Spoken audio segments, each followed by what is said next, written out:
സൗഹൃദങ്ങൾ ഇതുപോലെ പുതുക്കേണ്ടത് വളരെ അത്യാവശ്യമാണ്.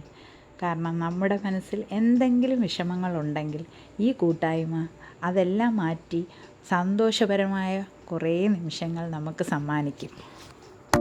സൗഹൃദമിതെന്നുമൊരു സുന്ദര കിസ, സൗഹൃദമിതെന്നുമൊരു സുന്ദര കിസ, രണ്ട് മനം തമ്മിലിഴ ചേർന്നൊരു പിസ, ഒട്ടി ഒട്ടിച്ചേർന്നിരിക്കാൻ വേണ്ടി നീ പശ, കൂട്ടുകെട്ടി നീർപ്പുഴയിൽ നീന്തല് രസ, ചിരിയാലെ മൊഴിയാലെ പകലായി നിശ, ചിറകായി ഉയരുമ്പോൾ ഒരു പോൽ ദിശ, വേഗത്തിൽ മായുന്നിതോരോ ദശ, എന്നെന്നും ഇതുപോലെ ഒന്നായി വസ.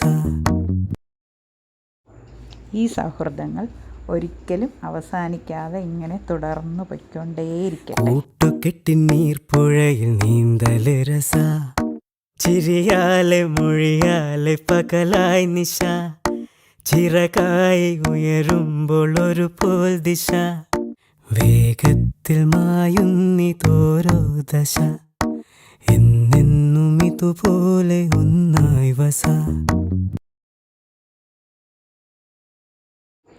ഇന്ന് പങ്കെടുക്കാൻ പറ്റാതായിട്ടുള്ള കൂട്ടുകാർക്ക് അടുത്ത സംഗമത്തിനായി നമുക്ക് കാത്തിരിക്കാം. ബൈ. ഈ സംഗമത്തിനിടയ്ക്ക് കുറേ വർഷങ്ങൾക്ക് ശേഷം ഞാൻ പഠിപ്പിച്ച ഒരു വിദ്യാർത്ഥിനി എന്നെ തിരിച്ചറിഞ്ഞു എൻ്റെ അടുത്ത് വന്ന് സൗഹൃദം പുതുക്കി. മേരി ജെനീഫറും ആ കുട്ടിയുടെ ഹസ്ബൻഡും.